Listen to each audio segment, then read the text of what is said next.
যে প্রত্যাঘাত ভারতের তরফ থেকে করা হচ্ছে সেই প্রত্যাঘাত করতে কি কি অস্ত্র ভারত ব্যবহার করছে? L-70 অ্যান্টি এয়ারক্রাফট বন্দুক অর্থাৎ সুইডিশ অস্ত্র বোফোর্স দ্বারা তৈরি, বর্তমানে ভারতীয় লাইসেন্সের অধীনেই তৈরি হচ্ছে।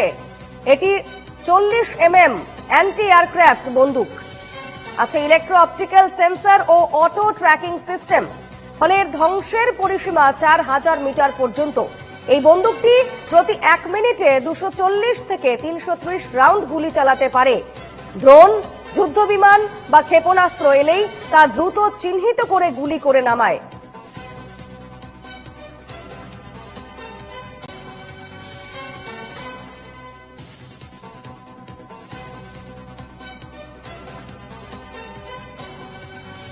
ZU-23 mm অ্যান্টি এয়ারক্রাফট বন্দুক, এই বন্দুকটিও ভারত ব্যবহার করছে। এই বন্দুকটি কি ধরনের বন্দুক? অ্যান্টি এয়ারক্রাফট বন্দুকের সিস্টেমগুলি হলো টুইন ব্যারেল, এটি সোভিয়েত জামানার অ্যান্টি এয়ারক্রাফট বন্দুক এবং বন্দুকগুলি রাডার ও অপটিক্যাল টার্গেটিং সিস্টেম যুক্ত।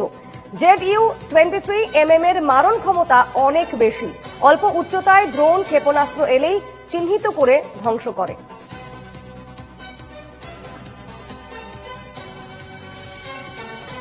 নেক্সট হলো শিল্কা। শিল্কা নামে পরিচিত সিস্টেমটি স্বচালিত। শিল্কার ঘন রাউন্ড গুলি চালানোর ক্ষমতা আছে। 4টি 23 মিলিমিটার অটো কামান দিয়ে সজ্জিত, যার ফলে আকাশপথে একাধিক ট্র্যাক ও ধ্বংসের ক্ষমতা আছে। 20 কিলোমিটার দূর পর্যন্ত লক্ষ্যবস্তু শনাক্ত করতে পারে। ইন্টিগ্রেটেড রাডার সিস্টেম, এটি প্রতি মিনিটে 4000 রাউন্ড পর্যন্ত গুলি ছুড়তে পারে।